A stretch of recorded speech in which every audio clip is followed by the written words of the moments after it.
So I think that's fair to say that that was a very eventful Spa weekend around the Circuit de Spa-Francorchamps this weekend. What a Belgian Grand Prix we've just experienced. That was not a winner that I expected at all today. That's just about the last guy I would have expected to win today. But we're going to get into that with the 5 things that we learned from this race today, the Belgian Grand Prix, the 2024 Belgian Grand Prix around Spa. So, first of all, the weather today was very un-Spa-like. It was very hot, very sunny, beautiful weather today in the Flemish region of Belgium. And because of that, we had high track temperatures. And because of the high track temperatures, we had high tyre wear as well. We had a complete opposite compared to the cold and rainy conditions that we saw in qualifying yesterday. Today it was bright, gleaming sunshine, just like we have here in the UK. You can probably tell by the amount of sunshine that's on me right now. It's a beautiful day here where I am. But yeah, also the same in Belgium too. And because of that high tyre wear, and basically the hard tyres were the tyres to be on. And like Carlos Sainz really showed that in the early stages as well. He did very well on the hard tyres early on. His strategy was a bit strange, to be honest with you. I mean, he was the only guy to start on the hard tyre in the top 8, I believe, and that top 8 was something that was very key that I will just get into with my second thing that we learned. But yeah, and despite that, Carlos Sainz did end up down in 7th place, and I think some people could have done the one stop today. I think more people could have done the one stop strategy, to be honest with you. But yeah, Carlos Sainz was someone I thought would have done it, but had a very short stint on the medium tyres, showing that the medium's really not the tyre to be on. It was not a good tyre on this track today. It just wore out too quickly by lots of things, and frankly it looks slower than the hard tyre as well, which is completely opposite to what you'd expect. But yeah, the top 8 places, the top 4 teams, you know, very, very set in this race basically. We had Red Bull, Ferrari, McLaren and Mercedes all in the top 8 positions today, and a long way ahead of the best of the rest, if you will, Fernando Alonso, who did a good job today in my opinion to get 9th place, and I believe Esteban Ocon got the final point for Alpine in 10th. They look very quick along the straights, and that one-off livery for Wolverine and Deadpool maybe has done them a bit of good luck in the end after all. But yeah, very much not quite Noah's Ark formation, but that top 8 group were very much set in this one, the absolute kings of pace, and very similar on paces too. Very, very encouraging signs really for the rest of the season. If we're going to get races like this, I don't really care who wins as long as it's an entertaining contest, and today was absolutely that. The third thing that we learned is that it looked as though Sir Lewis Hamilton was going to win this race. He started down in P3,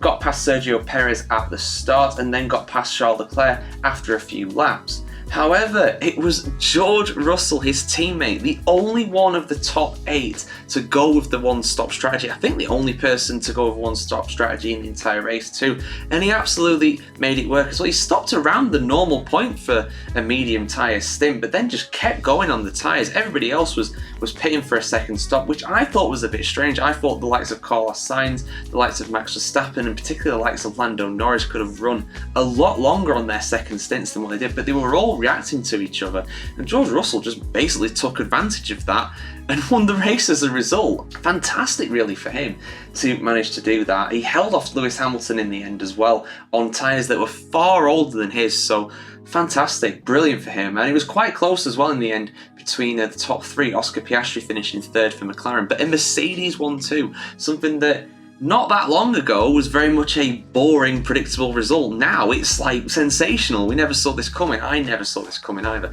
I still thought Hamilton was going to be the favourite for the race victory, but fair play to Russell. I think he's exceeded everybody's expectations and definitely silenced some of the doubters, which I know he has. I know there's certain people that do not like him, but I think he's a great Formula 1 driver, and he's really proving that he can lead that team next season after Sir Lewis has gone. The fourth thing that we learned was that overtaking in general was just not as easy. This was due to a shortened DRS zone, but I think this is actually a good thing, to be honest with you. It meant that drivers couldn't just breeze past easily, and there was actually a fight and people could defend.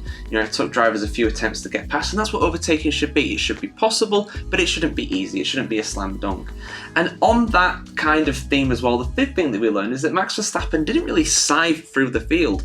He's had penalties in the last 2 Grand Prix here, here at Belgium, but he's also managed to win despite that. He started in P11 today after qualifying fastest of the lot in qualifying by like half a second, 0.6 of a second.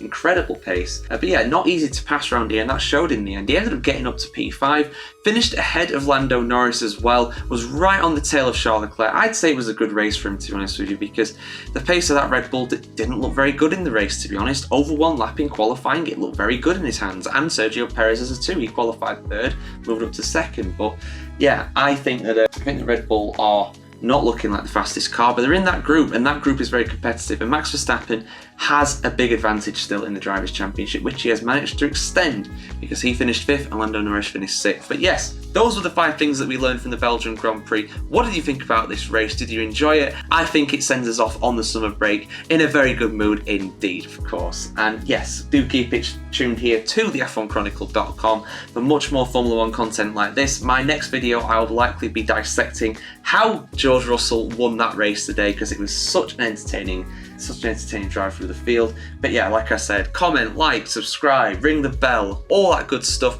and we'll see you very soon.